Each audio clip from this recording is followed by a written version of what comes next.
क्या बिगाड़ा था मैंने तुम्हारा? तारा रोते हुए उसके सख्त सीने पर मुक्के मारने लगी।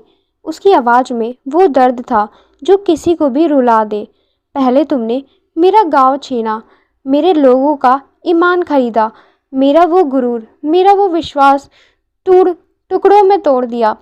तुमने मुझे उस ज़मीन से ऐसे उखाड़ कर फेंका जैसे मेरी कोई औकात ही नहीं थी। और जब जब मैं अपना सब कुछ खोकर इस अजनबी शहर के एक गंदे से कमरे में अपनी टूटी हुई ज़िंदगी को समेटने की कोशिश कर रही हूँ, 2 वक्त की रोटी के लिए इन शराबी कुत्तों की गालियाँ सुन रही हूँ, तो तुम यहाँ भी आ गए। तारा की सांसें उखड़ रही थी। उसने अभिमन्यु के कॉलर को झंझोड़ते हुए कहा, तुम क्या चाहते हो मुझसे अभिमन्यु? मेरी जान चाहिए ना? तो ले लो, यही इसी वक्त मेरा गला दबा दो और ख़त्म करो ये रोज़ रोज़ का तमाशा। लेकिन मुझे इस तरह रोज़ रोज़ मत मारो। तारा हांफते हुए उसके सीने पर अपना सिर टिका कर रोने लगी। उसका गुस्सा, उसकी भड़ास, सब कुछ आंसुओं के जरिए बाहर आ रहा था। अभिमन्यु वहीं खड़ा था, शहर का वो शैतान जिसे किसी के रोने से कोई फर्क नहीं पड़ता था। आज उसकी छाती के अंदर कुछ बहुत जोर से धड़क रहा था। तारा के ये मुक्के उसे दर्द नहीं दे रहे थे, बल्कि ये उसके अंदर के उस मरे हुए इंसान को जिंदा कर रहे थे। पिछले 6 महीने से अभिमन्यु की जिंदगी एक खाली सन्नाटा थी। उसे यही आग, यही गुस्सा और तारा की यही नफरत चाहिए थी। अभिमन्यु के होठों पर एक बहुत ही डार्क, टॉक्सिक और पजेसिव स्माइल उभर आई। उसने बहुत ही खुरदरे अंदाज में अपने दोनों फौलादी हाथ तारा के कमर पर रखे और उसे इतनी जोर से अपनी तरफ खींचा कि तारा की सांसें अचानक से अटक गई। उसने एक हाथ से तारा के चेहरे को उठाया। उसकी उंगलियां तारा के आंसुओं से भीगे गालों पर बहुत ही रफ तरीके से फिरने लगी। तुम्हारी ये आई हेट यू मेरे कानों में किसी बहुत ही खूबसूरत संगीत की तरह बज रही है। अभिमन्यु ने एक बेहद नशीली और खतरनाक आवाज में फुसफुसाते हुए कहा। उसकी खौफनाक आंखों में अब सिर्फ एक सनकी जुनून था। मुझे तुम्हारा प्यार कभी चाहिए ही नहीं था। प्यार तो कमज़ोर लोग करते हैं। मुझे तुम्हारी ये नफ़रत चाहिए, ये नफ़रत जो सिर्फ और सिर्फ मेरे लिए है। नफ़रत ने तारा ने अपनी लाल आंखों से उसे घूरा। तुम एक पागल और साइको इंसान हो। हाँ, मैं हूँ। अभिमन्यु ने बिना पलक झपकाए उस सच्चाई को कबूल किया। उसने तारा के चेहरे को अपने दोनों हाथों में जकड़ लिया। मैं पागल हूँ क्योंकि पिछले 6 महीनों से मैं सो नहीं पाया हूँ। मुझे वो ज़मीन जीत कर भी ऐसा लगा जैसे मैं हार गया हूँ, क्योंकि तुम बिना कोई शोर मचाए गायब हो गई थी। मुझे तुम्हारी चीख चाहिए थी, तुम्हारा गुस्सा चाहिए था। और आज अभिमन्यु ने अपनी नज़रें तारा के कांपते हुए होठों पर टिकाई। आज जब तुम मुझ पर चिल्ला रही हो, मुझे गालियाँ दे रही हो, तो मुझे लग रहा है कि मैं वापस जिंदा हो गया हूँ। मुझे छोड़ दो। तारा ने छटपटाने की कोशिश की, लेकिन अभिमन्यु की पकड़ किसी लोहे के शिकंजे जैसी थी। कभी नहीं, अभिमन्यु ने गुर्राते हुए कहा। उसकी आवाज़ में एक ऐसा अधिकार था जिसने तारा के दिल में खौफ और सिहरन दोनों एक साथ पैदा कर दी। तुमने सही कहा, मैं भगवान नहीं हूँ, मैं एक शैतान हूँ, और शैतान अपना शिकार कभी आधा छोड़कर नहीं जाता। पहले मैंने तुम्हारी वो महान दुनिया छीनी थी, अब मैं तुम्हारी ये साधारण ज़िंदगी भी छीन लूँगा। मैं तुम्हारे पास भागने का कोई रास्ता नहीं छोड़ूंगा। अभिमन्यु ने तारा के माथे पर अपने होठ बहुत ही ज़ोर से और बेदर्दी के साथ रख दिए। तारा की आंखें फटी की फटी रह गई। अभिमन्यु पीछे हटा। उसने अपने कोट का कॉलर ठीक किया और तारा की उन नफरत भरी आंखों में देखते हुए एक खौफनाक फरमान सुनाया। कल सुबह 8 बजे अगर तुम मेरे ऑफिस नहीं आई तो मैं सिर्फ इस क्लब को आग नहीं लगाऊंगा, बल्कि मैं तुम्हें इस पूरे शहर से घसीटता हुआ अपने घर ले जाऊंगा। चॉइस तुम्हारी है मेरी जान। अभिमन्यु ने एक आखिरी शैतानी मुस्कान दी और मुड़कर उस डार्क कॉरिडोर से बाहर निकल गया। तारा वहीं खड़ी रह गई। उसकी सांसें किसी तूफान की तरह चल रही थी। वो जानती थी कि वो इस साइकोपैथ से भाग नहीं सकती। अब लड़ाई सिर्फ ईगो की नहीं थी, अब लड़ाई अस्तित्व की थी। अभिमन्यु उसे पूरी तरह से अपनी मुट्ठी में कैद करना चाहता था और तारा को अब इस नर्क से बचने के लिए उसी के शहर में उसी के नियमों के खिलाफ लड़ना था। आग और बारूद का ये खेल अब अपने सबसे खतरनाक मोड़ पर आ चुका था। सुबह के 7:55 मुंबई के बीचों बीच स्थिर सिंह एम्पायर का 50वां फ्लोर यह अभिमन्यु सिंह का प्राइवेट कैबिन था। गहरे काले मार्बल, भारी शीशे की दीवारें और एक ऐसा खौफनाक सन्नाटा जो वहां आने वाले बड़े बड़े बिजनेसमैन के पसीने छोड़ दे। अभिमन्यु अपने डार्क ग्रे 3 पीस सूट में दोनों हाथ जेब में डाले शीशे की उस विशाल दीवार के सामने खड़ा मुंबई शहर को घूर रहा था। उसका चेहरा पत्थर की तरह सख्त था, लेकिन उसके अंदर एक अजीब सी बेचैनी उबल रही थी। घड़ी की सुई 7:58 पर पहुंची।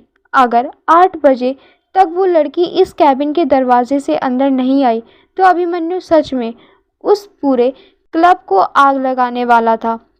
उसने अपने सिक्योरिटी को पहले ही स्टैंड बाय पर रखा हुआ था।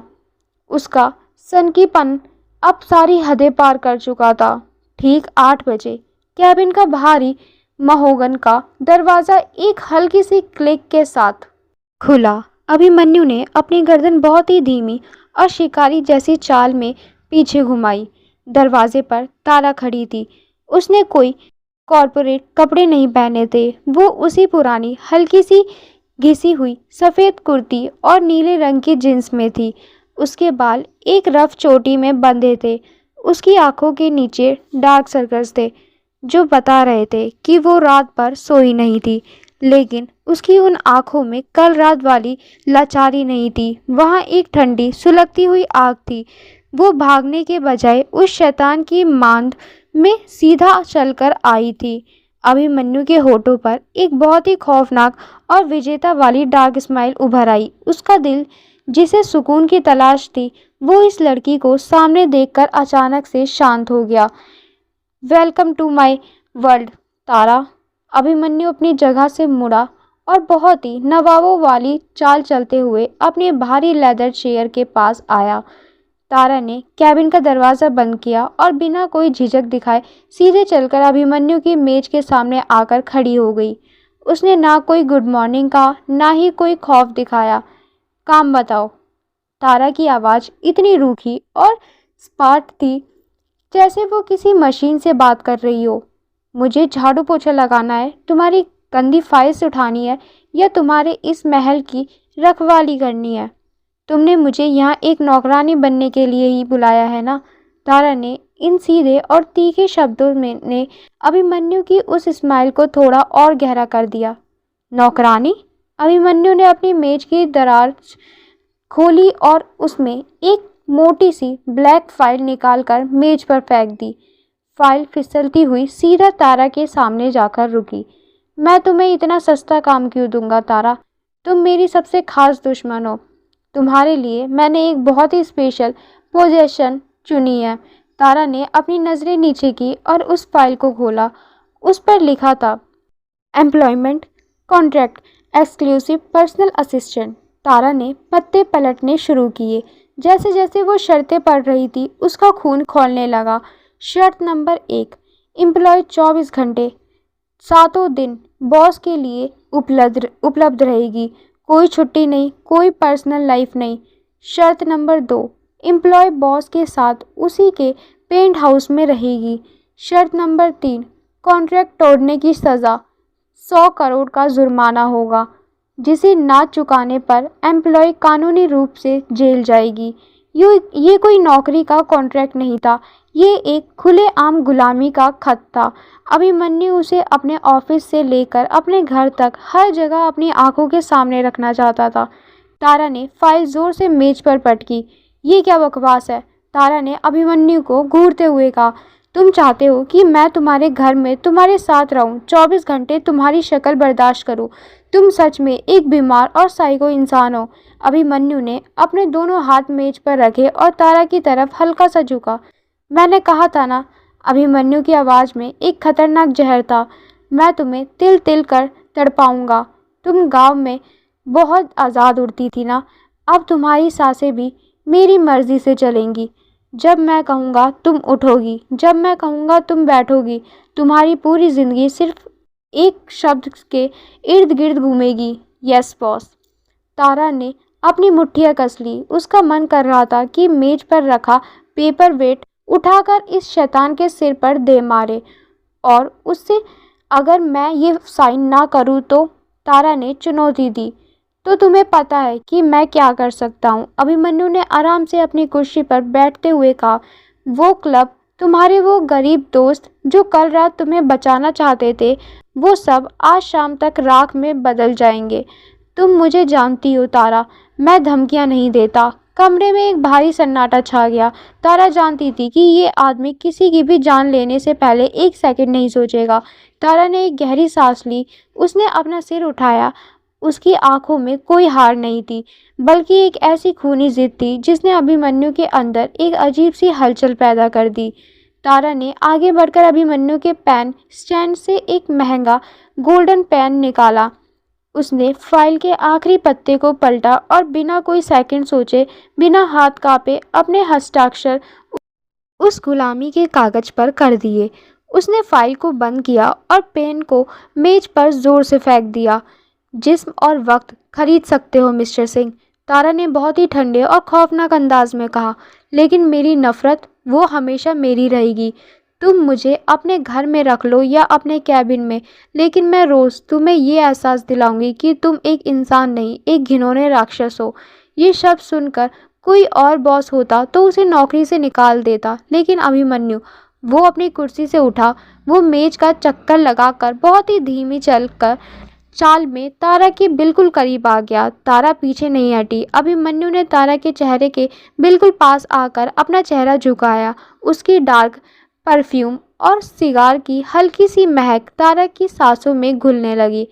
मुझे तुम्हारी नफरत ही चाहिए मेरी जान, अभिमन्यु ने फुसफुसाते हुए कहा, और उसकी आवाज़ में एक ऐसा पॉजेसिव पागलपन था जो रोंगटे खड़े कर दे। क्योंकि जब तुम इस नफरत के साथ मेरे इर्द गिर्द घूमोगी, मुझे गालियाँ दोगी, मुझसे लड़ोगी, तो मुझे सुकून मिलेगा। तुम्हारी ये नफरत मेरे लिए किसी बहुत बड़े एडिक्शन की तरह है। अभिमन्यु ने अपना एक हाथ धीरे से उठाकर तारा के बालों की उस रफ चोटी को खोला। तारा के बाल उसके कंधों पर बिखर गए। मुझे तुम्हारे ये चोटी पसंद नहीं है, अभिमन्यु ने आदेशात्मक स्वर में कहा। कल से तुम मेरे ऑफिस में ऐसे नौकरानियों वाले कपड़े पहनकर नहीं आओगी। मेरे असिस्टेंट का एक स्टैंडर्ड है। मैं तुम्हारे पैसों से एक धागा भी नहीं पहनूंगी। तारा ने झटके से अपना सिर पीछे करते हुए कहा। तुम्हें काम चाहिए ना, बताओ क्या करना है? अभिमन्यु ने एक शैतानी मुस्कान दी। वो तारा की इस जिद को तोड़ने में जो मज़ा ले रहा था वो दुनिया की किसी दौलत में नहीं था। सबसे पहले अभिमन्यु ने अपनी घड़ी देखी। मुझे ब्लैक कॉफ़ी चाहिए, बिना शक्कर की, स्ट्रॉन्ग, और हाँ, अगर कॉफ़ी में एक भी गलती हुई तो तुम उसे दोबारा बनाओगी। जाओ, पेंट्री बाहर है। तारा ने उसे एक ऐसी नज़र से देखा जैसे वो उसे वहीं जिंदा जला देगी और मुड़कर कैबिन से बाहर निकल गई।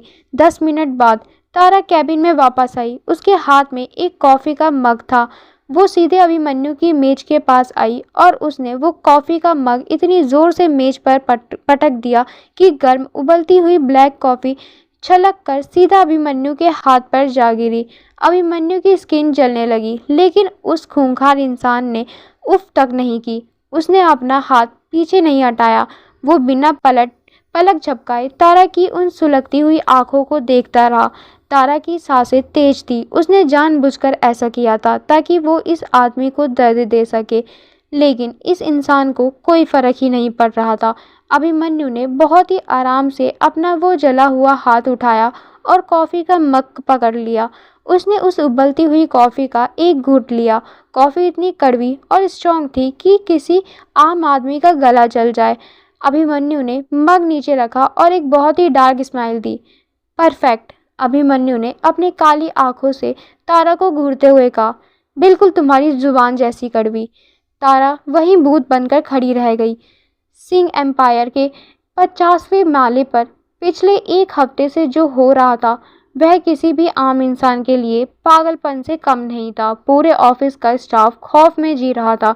अभिमन्यु सिंह, जो अपने ओसीडी और परफेक्शन के लिए पूरे कॉर्पोरेट जगत में मशहूर था। उसकी नई असिस्टेंट उसकी इस परफेक्ट दुनिया की धज्जियां उड़ा रही थी। तारा ने उस गुलामी के कॉन्ट्रैक्ट पर साइन ज़रूर किया था, लेकिन उसने मन ही मन तय कर लिया था कि वह इस शैतान की ज़िंदगी को ऐसा नर्क बनाएगी कि ये खुद उसे नौकरी से निकाल कर बाहर फेंक देगा। वह कोई बेचारी लड़की नहीं थी जो कोने में बैठकर रोती। अगर अभिमन्यु आग था तो तारा वो हवा थी जो उस आग को पूरे जंगल में फैलाने का माजा रखती थी। शुरुआत बहुत ही छोटी चीज़ों से हुई। अभिमन्यु को सुबह 8:30 बजे अपनी कैबिन की मेज पर डार्क रोस्ट ब्लैक कॉफ़ी चाहिए होती थी, जिसका तापमान एकदम स्टिक हो। तारा ने पहले दिन उस कॉफ़ी में शक्कर की जगह 2 चम्मच नमक मिला दिया। जब अभिमन्यु ने कॉफ़ी का पहला घूंट लिया तो तारा दरवाजे के पास खड़ी होकर उसके चेहरे पर वो उल्टी करने वाला एक्सप्रेशन देखने का इंतज़ार कर रही थी। लेकिन अभिमन्यु ने वो नमक वाली कॉफ़ी बिना पलक झपकाए पी ली। उसने मग नीचे रखा, अपनी काली आंखों से तारा को घूरा और एक ठंडी मुस्कान के साथ कहा, आज तुमने मेरे टेस्ट के हिसाब से बिल्कुल परफेक्ट कॉफ़ी बनाई है तारा। कल से यही रूटीन रहेगा। तारा का खून खौल गया। यह आदमी दर्द और कड़वाहट को भी अपना हथियार बना लेता था। इसके बाद तारा ने अपनी बगावत का लेवल बढ़ा दिया। अभिमन्यु के कैबिन की हर चीज़ एक निश्चित कोण पर रखी होती थी। उसकी फाइलें रंग के हिसाब से सेट होती थी। तारा जब भी कैबिन में सफाई करने या फाइल रखने जाती, वह जानबूझकर फाइलों का क्रम बिगाड़ देती। वह उसके महंगे लेदर के सोफे के कुशन उल्टे रख देती। एक दिन उसने अभिमन्यु की सबसे ज़रूरी इंटरनेशनल डील की फाइल पर गलती से लाल स्याही की पूरी बोतल गिरा दी। ओह, आई एम सो सॉरी। तारा ने फाइल पर गिरे उस लाल रंग को देखते हुए एक बहुत ही झूठी और ताने भरी आवाज़ में कहा, मेरा हाथ फिसल गया, मुझे माफ़ कर दीजिए बॉस। अभिमन्यु अपनी कुर्सी पर बैठा था। उसने उस बर्बाद हो चुकी फाइल को देखा और फिर तारा की उन आंखों में देखा जहां साफ साफ बगावत थी कि आग सुलग रही थी। कोई और बॉस होता तो अब तक तारा को ज़मीन में गाड़ चुका होता, लेकिन अभिमन्यु अपनी जगह से उठा। वह चलकर तारा के पास आया। उसने अपनी जेब से एक सफ़ेद रुमाल निकाला और तारा के हाथ पर लगी स्याही को बहुत ही नरमी से पोंछने लगा। मुझे ये लाल रंग बहुत पसंद है तारा, अभिमन्यु ने उसके कान के पास फुसफुसाते हुए कहा। तुम्हारे हाथों से की गई तबाही भी मुझे सुकून देती है। तुम फाइलें जला दो, ऑफिस तोड़ दो, लेकिन जब तक तुम मेरे सामने हो मुझे किसी चीज़ का नुकसान महसूस नहीं होता। तारा ने झटके से अपना हाथ पीछे खींच लिया था। वह इस आदमी के इस खतरनाक और सनकी पागलपन से चिढ़ने लगी थी। वह जो भी करती, यह राक्षस उसे अपने फ़ायदे में बदल लेना चाहता था। लेकिन तारा की बगावत की इंतहा आज होने वाली थी। आज दोपहर 2 बजे अभिमन्यु की जापान के इन्वेस्टर्स के साथ एक बहुत ही अहम वीडियो कॉन्फ्रेंस थी। यह 1000 करोड़ की डील थी। अभिमन्यु मीटिंग रूम में बैठा था। स्क्रीन पर जापानी इन्वेस्टर्स लाइव थे। तारा को सिर्फ प्रोजेक्शन की स्लाइड स्क्रीन पर प्ले करनी थी। तारा ने प्रोजेक्टर ऑन किया। अभिमन्यु ने बहुत ही आत्मविश्वास के साथ बोलना शुरू किया। जेंटलमैन, जैसा कि आप स्क्रीन पर देख सकते हैं, हमारे पिछले 5 साल के रेवेन्यू चार्ट्स। जापानी इन्वेस्टर्स की आंखें फटी की फटी रह गई। स्क्रीन पर कोई रेवेन्यू चार्ट नहीं था। तारा ने प्रेजेंटेशन की फाइल को बदल दिया था। स्क्रीन पर बड़े बड़े अक्षरों में हिंदी में एक मुहावरा लिखा हुआ था, अहंकार की उम्र बहुत छोटी होती है और शैतान का अंत हमेशा बुरा होता है। और उसके ठीक नीचे एक गधे की फ़ोटो लगी हुई थी जिसने चश्मा पहना हुआ था। पूरे मीटिंग रूम में सन्नाटा छा गया। जो 2-3 सीनियर मैनेजर वहाँ बैठे थे, उनकी सांसें अटक गई। उन्हें लगा आज इस कैबिन में किसी का कत्ल होने वाला है। अभिमन्यु ने स्क्रीन की तरफ मुड़कर देखा। एक सेकंड के लिए उसकी आंखों में एक खौफनाक और खूनी आग भड़की। उसका जबड़ा इतनी ज़ोर से खींचा कि पूरे कमरे में कड़कड़ाहट की आवाज़ महसूस हुई। उसने अपनी नज़रें घुमाकर तारा को देखा, जो प्रोजेक्टर के पास बिल्कुल निडर होकर खड़ी थी। उसके चेहरे पर एक चुनौती भरी मुस्कान थी, जैसे कह रही हो, निकालो मुझे नौकरी से, मुझे करो मुझे बर्बाद। अभिमन्यु ने तुरंत स्क्रीन बंद की। उसने बहुत ही प्रोफेशनल और ठंडे आवाज में जापानी इन्वेस्टर से कहा, माफ़ी चाहूँगा जेंटलमैन्स, हमारे सिस्टम में एक छोटा सा वायरस आ गया है। हम इस मीटिंग को 1 घंटे बाद दोबारा शुरू करेंगे। अभिमन्यु ने स्क्रीन ऑफ की और अपने सीनियर मैनेजर्स को एक खौफनाक इशारे से बाहर जाने को कहा। महज 10 सेकंड में वह बड़ा सा मीटिंग रूम खाली हो गया। अब वहाँ सिर्फ तारा और अभिमन्यु थे। दरवाज़ा बंद होते ही अभिमन्यु ने अंदर से लॉक लगा दिया। तारा की धड़कनें हल्की सी तेज हुई, लेकिन वह अपनी जगह से 1 इंच भी पीछे नहीं हटी। तो तारा ने सीना तान कर कहा, मुझे नौकरी से निकाल रहे हो या सीधा जेल भेज रहे हो? क्योंकि मुझे तुम्हारी वो जेल तुम्हारे वो इस ऑफिस से ज़्यादा पसंद आएगी। अभिमन्यु ने अपने कोट के बटन खोले और उसे उतारकर कुर्सी पर फेंक दिया। वह किसी भूखे तेंदुए की तरह बहुत ही धीमी और खतरनाक चाल में तारा की तरफ बढ़ने लगा। जेल? अभिमन्यु की खुरदरी आवाज़ कमरे में गूंजी। तुम्हें लगता है मैं इतनी आसानी से तुम्हें आज़ाद कर दूंगा? तुम मेरी रातों की नींद खराब कर रही हो, मेरी फाइलों पर स्याही गिरा रही हो, मेरे इन्वेस्टर्स के सामने मेरा मजाक उड़ा रही हो, और तुम्हें लगता है कि मैं तुम्हें निकाल दूंगा? अभिमन्यु तारा के बिल्कुल करीब आ गया। उसने अपने दोनों हाथ तारा के चेहरे के दोनों तरफ प्रोजेक्टर वाली दीवार पर टिका दिए। उसने तारा को एक खौफनाक पिंजरे में कैद कर लिया था। मुझे तुम्हारी ये बगावत बहुत पसंद आ रही है मेरी जान। अभिमन्यु ने अपना चेहरा तारा की गर्दन के पास झुकाया। उसकी गर्म और तेज सांसें तारा की स्किन को जला रही थी। तुमने मेरे सिस्टम को वायरस कहा था ना? सच कहूँ तो तुम ही वो वायरस हो जिसने मेरे पूरे दिमाग को हैक कर लिया है। तुम जितनी नफरत मुझसे करती हो, मेरा पागलपन तुम्हारे लिए उतना ही गहरा होता जा रहा है। तुम एक मानसिक रोगी हो अभिमन्यु। तारा ने गुस्से से उसे पीछे धकेलने की कोशिश की, लेकिन अभिमन्यु दीवार की तरफ अडिग गया। तुम मुझे यहाँ क्यों कैद करके रखना चाहते हो? तुम्हें क्या मिलता है मुझे दर्द देकर? अभिमन्यु ने एक झटके में तारा की दोनों कलाइयों को अपने एक हाथ में जकड़ लिया और उन्हें तारा के सिर के ऊपर दीवार से सटा दिया। तारा दर्द से कराह उठी। दर्द देकर मुझे कुछ नहीं मिलता तारा। अभिमन्यु की लाल आंखों में एक बहुत ही डार्क और इंटेंस आग थी। लेकिन जब तुम मुझसे लड़ती हो तो मुझे ये एहसास होता है कि तुम्हारी पूरी ऊर्जा, तुम्हारा पूरा ध्यान सिर्फ और सिर्फ मुझ पर केंद्रित है। तुम मुझे बर्बाद करने के लिए ही सही, लेकिन मेरे बारे में सोचती तो हो। मैं तुम्हारी नफरत का एक लौता हकदार हूँ और कोई ये जगह नहीं ले सकता।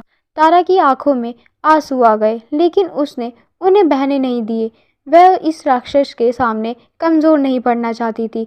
लेकिन अब तुम्हारी ये ऑफिस वाली बगावत बहुत हो गई। अभिमन्यु ने एक शैतानी मुस्कान के साथ कहा। उसने तारा के चेहरे पर अपना दूसरा हाथ रखा और उसके होठों के बिल्कुल पास फुसफुसाया। तुम्हें कॉन्ट्रैक्ट की शर्त नंबर 2 याद है? एम्प्लॉय बॉस के साथ उसी के पेंट हाउस में रहेगी। तारा की आंखें खौफ से फैल गई। नहीं, मैं तुम्हारे घर नहीं जाऊंगी। तुम आज रात से मेरे पेंट हाउस में शिफ्ट हो रही हो। अभिमन्यु ने बहुत ही ठंडे और खौफनाक तरीके से हुक्म दिया। तुमने मेरे ऑफिस में बहुत तबाही मचा ली।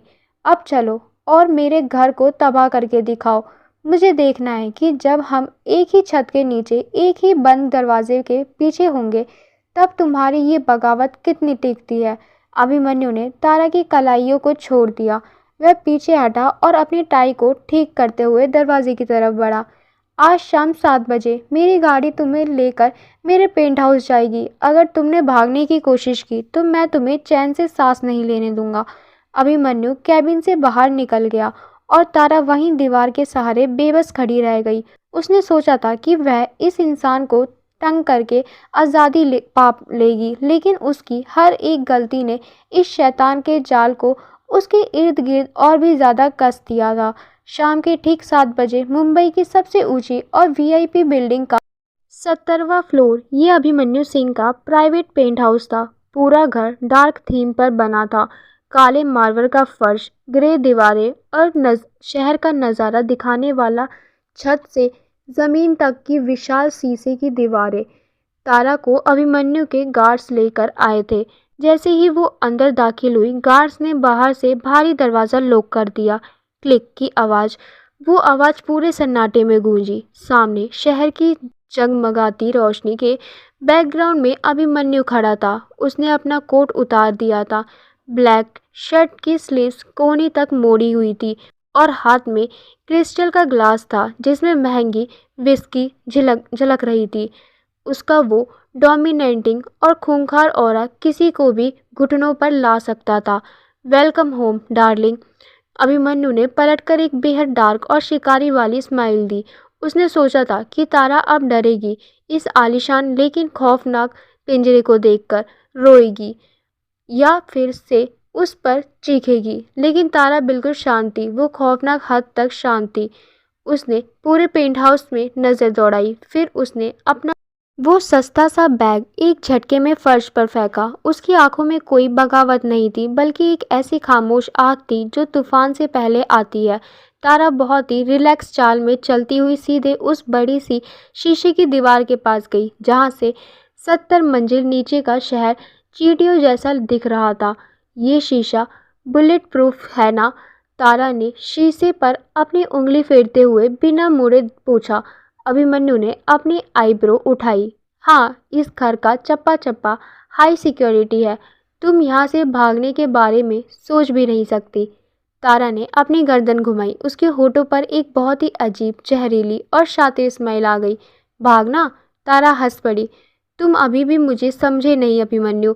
मैं भागने वालों में से नहीं हूँ। और तुम सोचते हो कि तुम मुझे यहाँ कैद करके मेरी नफरत का मज़ा लोगे? तुम मेरे रोज़ के ड्रामे इंजॉय करोगे? तारा की आवाज़ अचानक से डार्क हो गई। उसने शीशे के पास रखी एक भारी लोहे और पीतल की विंटेज विंटेज मूर्ति को अपने हाथों में उठा लिया। वो मूर्ति कम से कम 10 किलो की थी। अभिमन्यु की आंखें सिकुड़ गई। तारा, उस मूर्ति को नीचे रखो। तुमने कहा था ना कि तुम्हें मेरी ज़िंदगी चाहिए। तारा ने उस मूर्ति को हवा में उठाया। उसकी आंखों में एक सनकीपन आ चुका था। तुम मेरा दिमाग हैक करना चाहते हो तो लो, कर लो। तारा ने अपनी पूरी ताकत से वो भारी लोहे की मूर्ति उस शीशे की दीवार पर दे मारी। बुलेट प्रूफ शीशा एक झटके में टूटकर नहीं गिरा, लेकिन उसमें एक बहुत बड़ा मकड़ी के जाल जैसा क्रैक आ गया। अभिमन्यु के हाथ से विस्की का ग्लास छूटकर ज़मीन पर गिर गया। तारा, आर यू मैड? वो गुर्राते हुए उसकी तरफ दौड़ा। तारा रुकी नहीं। उसने पास रखी भारी कुर्सी उठाई और उसी क्रैक पर पूरी ताकत से 2-3 बार और दे मारा। एक भयानक आवाज़ के साथ वो पूरा का पूरा विशाल शीशा टूटकर 70 मंजिल नीचे हवा में बिखर गया। रात की तेज और खौफनाक हवा तूफान की तरह पेंट हाउस के अंदर घुस आई। पर्दे पागलों की तरह उड़ने लगे। अभिमन्यु के कदम वहीं रुक गए। शीशा टूटने के बाद अब उस कमरे और बाहर की मौत के बीच कोई फासला नहीं था। कोई रेलिंग नहीं थी, सिर्फ एक बहुत ही पतली सी कंक्रीट की बाउंड्री थी। एक कदम और इंसान का जिस्म नीचे सड़क पर चीथड़ों में बदल जाए। और तारा तारा बिना एक सेकंड सोचे उस टूटे हुए शीशे को पार करके उस संकरी बाउंड्री पर जाकर खड़ी हो गई। 70वीं मंजिल की तेज हवा उसके बालों और कपड़ों को उड़ा रही थी। उसने अपने पैरों का आधा हिस्सा हवा में लटका रखा था। शहर के सबसे खौफनाक और पत्थरदिल अंडरवर्ल्ड डॉन अभिमन्यु सिंह की सांसें उसके गले में अटक गई। उसका वो सारा ईगो, सारा डोमिनेंस एक सेकंड में भाप बन गया। उसकी नसों में खून जम गया। तारा! अभिमन्यु की आवाज पहली बार कांपी। वो आवाज जो मौत के फरमान सुनाती थी, आज खौफ से लड़खड़ा रही थी। तारा, पीछे हटो, अभी!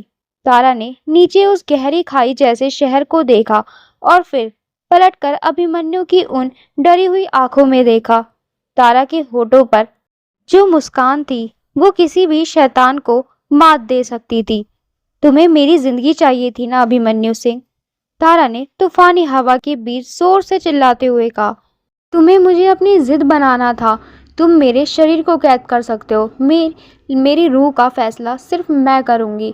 तारा ने अपना एक पैर और हवा की तरफ खिसका लिया। नहीं, अभिमन्यु पागलों की तरह चीखा। वो आदमी जो कभी किसी के सामने नहीं झुका था, उसने अपने दोनों हाथ आगे कर दिए जैसे कोई भीख मांग रहा हो। तारा, मेरी बात सुनो, स्टॉप, एक कदम और पीछे मत हटाना। अभिमन्यु को आज पहली बार समझ आ रहा था कि मौत का खौफ क्या होता है। उसे अपनी मौत से डर नहीं लगता था, लेकिन इस लड़की को अपनी आंखों के सामने इस तरह खत्म होते देखने का ख्याल ही उसके दिमाग की नसें फाड़ रहा था। क्यों रुकूं? तारा ने हवा में अपनी बाहें फैला दी। वो बिल्कुल बेखौफ लग रही थी। तुमने मेरा सब कुछ छीन लिया, अब मैं तुम्हारा ये जुनून छीनने जा रही हूँ। जब मेरा जिस्म नीचे फुटपाथ पर गिरेगा ना, तो वो आवाज़ तुम्हारी रातों की नींद हमेशा के लिए उड़ा देगी। तुम अपनी इस सनक के लिए ज़िंदगी भर तड़पोगे, लेकिन तुम्हें मेरी राख भी नहीं मिलेगी। मैं सब कुछ वापस कर दूंगा। अभिमन्यु की आंखों में एक पागलपन आ गया था। वो धीरे धीरे बिना कोई झटका दिए उसकी तरफ बढ़ रहा था। मैं वो ज़मीन वापस कर दूंगा, मैं तुम्हें आज़ाद कर दूंगा। तारा, प्लीज़, मुझे बर्बाद करना है तो मेरे सीने में गोली मार दो, लेकिन वहाँ से पीछे हटो। तारा ने देखा कि वो शैतान जिसने कल तक उसे कुचलने की कसम खाई थी, वो आज उसके एक कदम में से पूरी तरह टूट चुका था। तारा को उस पर दया नहीं आ रही थी, बल्कि उसे ये एहसास हो रहा था कि इस आदमी की सबसे बड़ी कमजोरी अब तारा खुद बन चुकी है। तारा की आंखें नम हो गई। तभी तेज हवा का एक झोंका आया और तारा का पैर उस चिकने कंक्रीट के हल्का सा फिसल गया। आह! तारा का बैलेंस बिगड़ा और वो हवा की तरफ गिरने लगी। एक सेकंड के हजारवें हिस्से में अभिमन्यु ने अपनी जान की परवाह किए बिना उस टूटे हुए शीशे के फ्रेम पर उछाल लगा दी। हवा में गिरती हुई तारा की कलाई को उसने अपने फौलादी हाथ से एक लोहे की तरह जकड़ लिया। अभिमन्यु का आधा शरीर भी उस बाउंड्री के बाहर लटक गया था, लेकिन उसकी पकड़ इतनी मजबूत थी कि उसने तारा को गिरने नहीं दिया। मैं तुम्हें मरने नहीं दूंगा, अभिमन्यु एक खूंखार जानवर की तरह दहाड़ा। उसने अपनी पूरी ताकत लगाकर तारा को ऊपर की तरफ खींचा। वहां बिखरे कांच के टुकड़ों ने उसके हाथों को बेरहमी से चीर कर रख दिया था। उसके हाथों से गाढ़ा खून टपक कर तारा के चेहरे पर गिर रहा था। तारा की आंखों में मौत का खौफ नहीं था, वह बस इस इंसान को देख रही थी जिसने उसकी जिंदगी तबाह कर दी थी और अब उसे बचाने के लिए अपने चोटों की परवाह किए नहीं कर रहा था।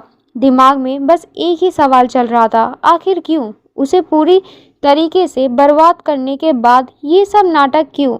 वहीं अभिमन्यु ने उसके हाथ को और कसकर पकड़ लिया और फिर उसे एकदम से ऊपर खींचते हुए उसे लेकर सीधे पेंट हाउस के अंदर मार्बल के फर्श पर आकर गिरा। दोनों जमीन पर गिर पड़े। तारा अभिमन्यु के ऊपर गिरी। दोनों की सांसें किसी आंधी की तरह चल रही थी। उनका सीना तेजी से ऊपर नीचे हो रहा था। मौत उन्हें छूकर गुजरी थी। अभिमन्यु ने तारा को अपने ऊपर से नहीं हटाया। उसने एक ही झटके में तारा को पलटकर जमीन पर लिपटाया और खुद उसके ऊपर आ गया।